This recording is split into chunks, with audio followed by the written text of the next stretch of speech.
Thanks, Ray.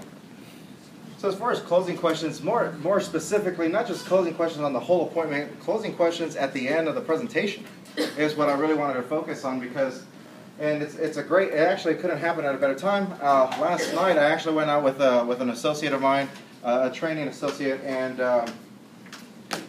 they've worked through the 5 appointments. I've observed them, and now they're in the position where they're doing the introduction all the way through the close. And one of the things that I found is, although conceptually, as I mentioned to you guys before, I've seen that person, now they are able to deliver the end, and it was been about 2 or 3 appointments now, and they keep getting one box checked, and that's just learning more financial solutions for me and my family, right? But there's one of the things that we've been working on a lot, and that I've worked on a lot, is how can we get an implementation where they can close them on both? Because you have to get them interested in our business. We are expanding, whether it be them. Remember, you're going to get the sale, and a lot of things is, it's so easy because, I mean, you can prep it up so beautifully where you can just say a free financial roadmap, accomplish your dreams and goals financially. So, and if you lean them, and sometimes people lean them towards that, and they're wondering, why am I just getting that box checked? Because you're leaning them towards it because of how you're approaching it.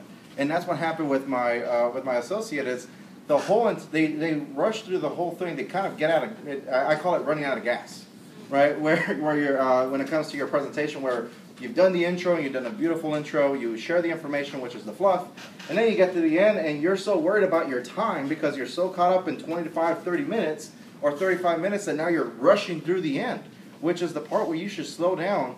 Remember, I take some time to process what they've said before and then deliver it that way. And I'll share with you guys how what I was able to share with them when I gave them feedback yesterday when it comes to this card. And as you guys know, before you transition to this card, we have just shared with them the financial roadmap, right?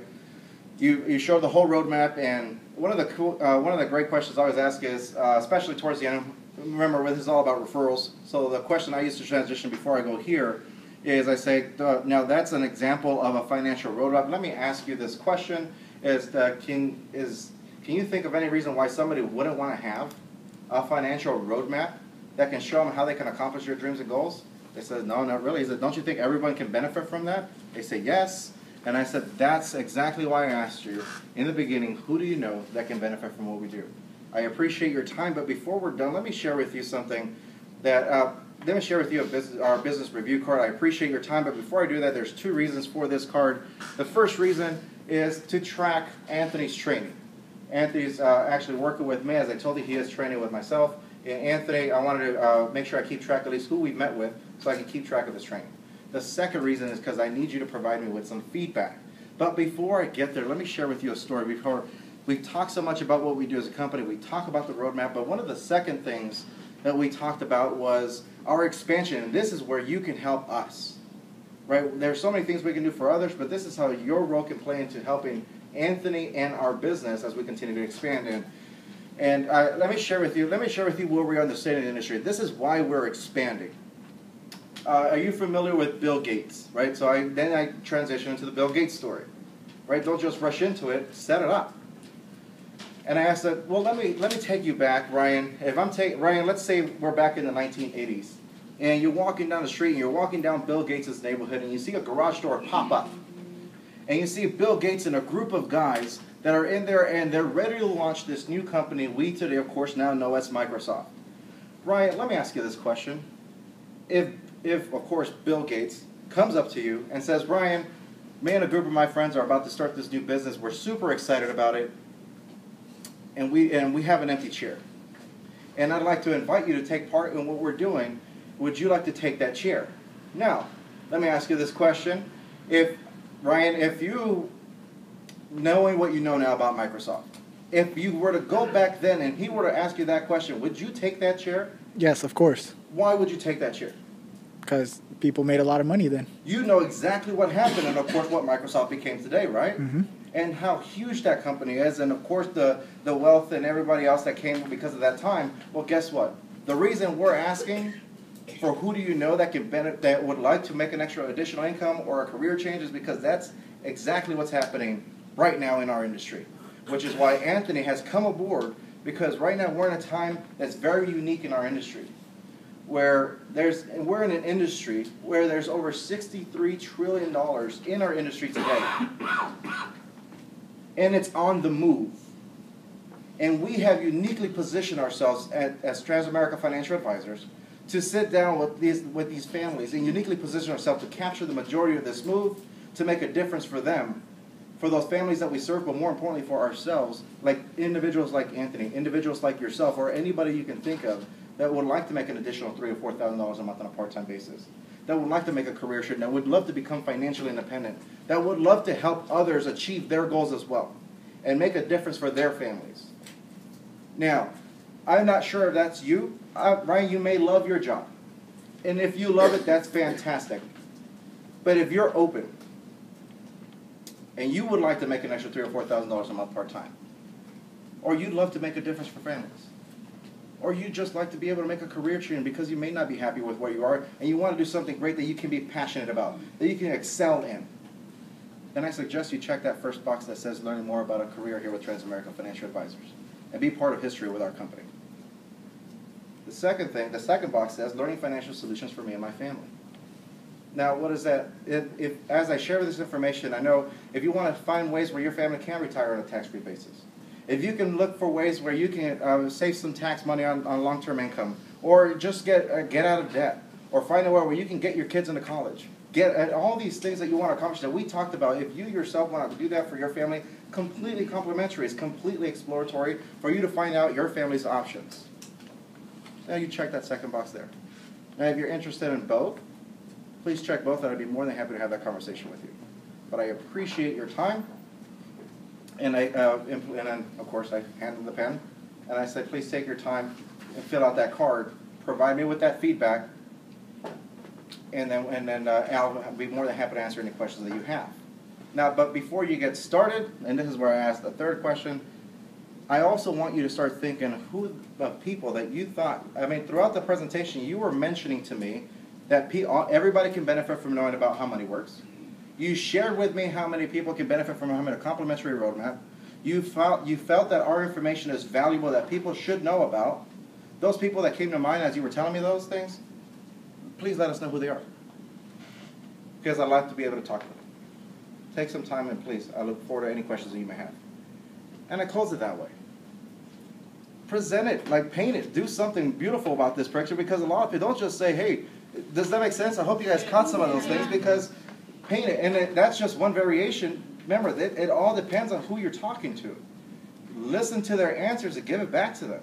If a person tells you, part about building rapport, if a person tells you they're not making enough money, or if they're telling you that they're not, you can tell if they're happy about what they do. Sometimes they'll lie. That's okay. But it's because there's some people are just trying to say, I love what I do, because they feel they're going to try to recruit them. That's their fault, not yours. But the entire presentation, you've been getting information on them. That's your moment to paint it. The Bill Gates story is weird because you make it weird. But I painted that. You just told me that you want that chair.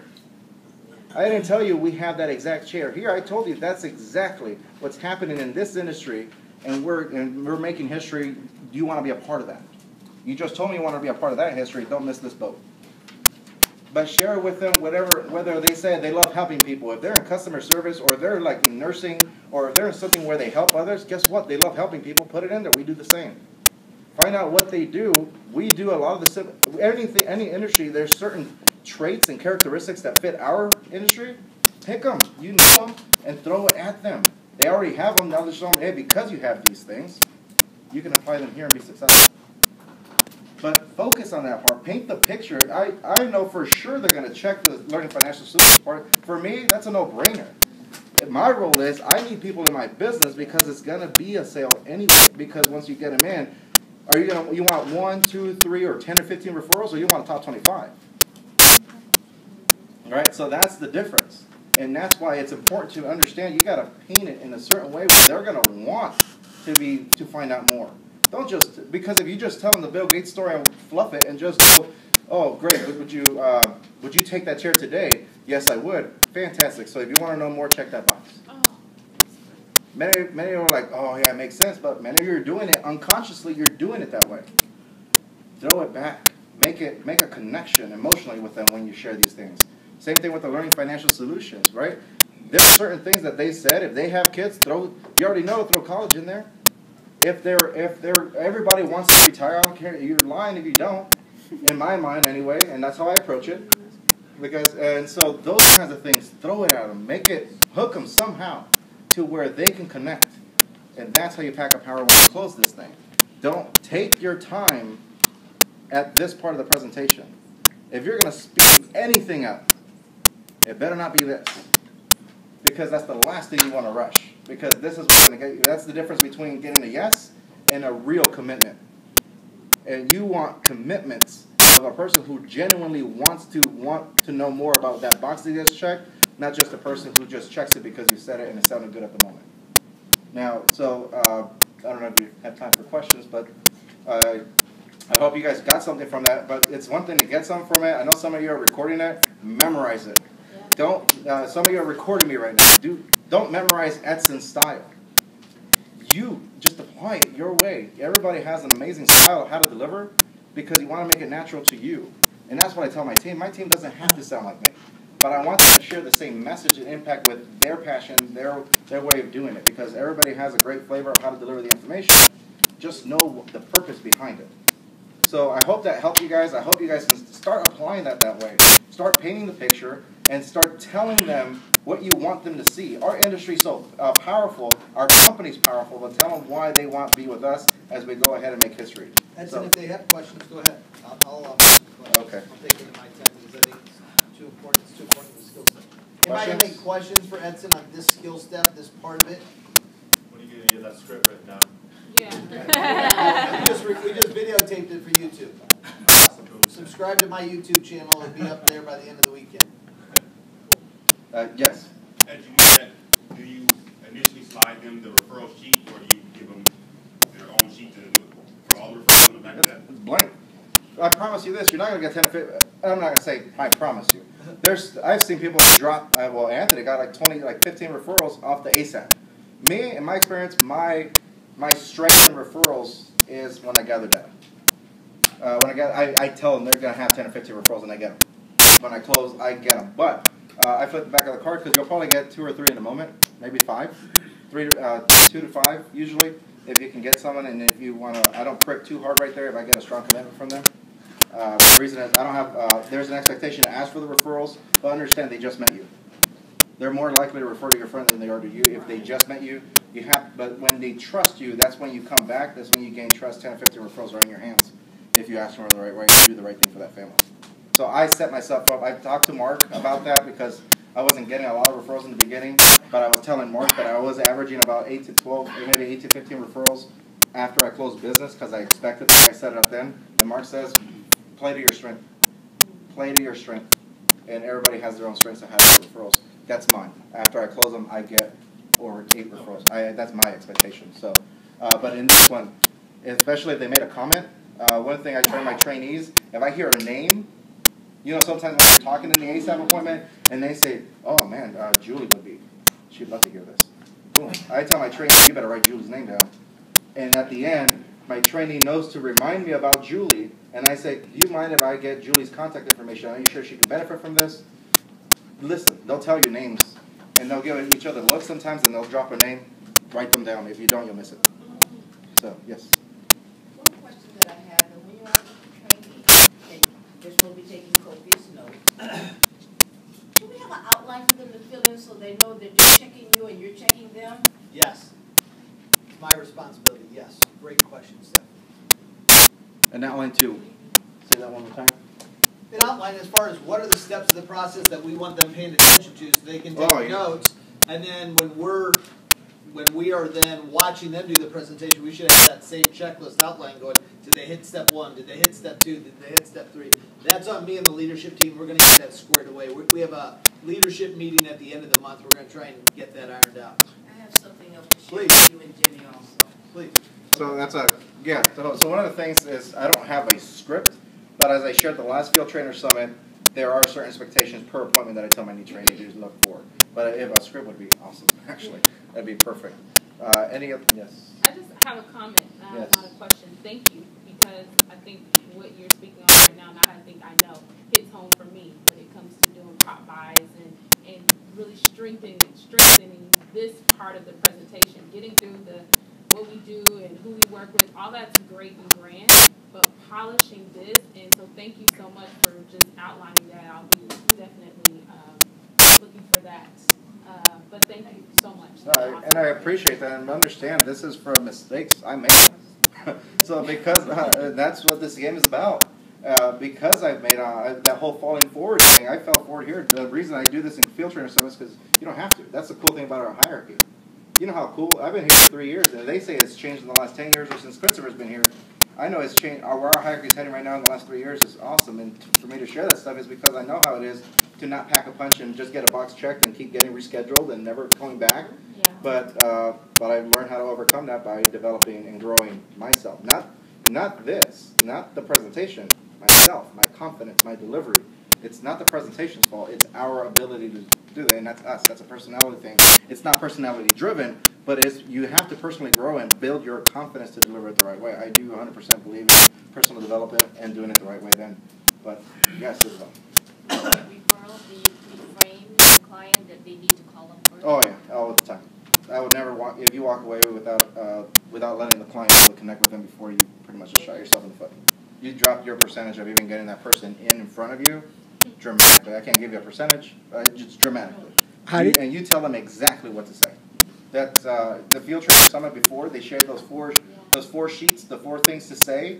Use them. Pick 2 of your favorite ones, and boom, go with that. I don't know them word for word. I just know one I use is I trust them, I like them, trust me, you need to listen to the information. And if I would have known this stuff 3 years ago, we've been in a whole different situation right now. Those 2, for me, are the most powerful ones, and I coach them on not to say anything else. I tell them, don't try to book anything yourself, don't try to explain so much yourself, put everything on me. The last thing I want, Isabel, is for your friends and family to reject you. Let them, if they have any concerns or questions, just let them know I'm the one to answer. I'm the one to ask to. Because I want to take the pressure off my client, put it on me. Because then the clients then remember, scenario disaster, whether they're a recruiter or not, your clients are doing that if they don't know what to say the right things. So the scenario disaster doesn't have to be a coded agent. It's everybody. You got to coach them on how to, gentleman said an advocate of your business. Well, you got to tell them how to say it the right way too. So, and that way it lays you up to do it the right way. So I hope that answered your question. Yes. Next question. Anybody else? Cool. Awesome. Thanks, guys. What do you guys have to do?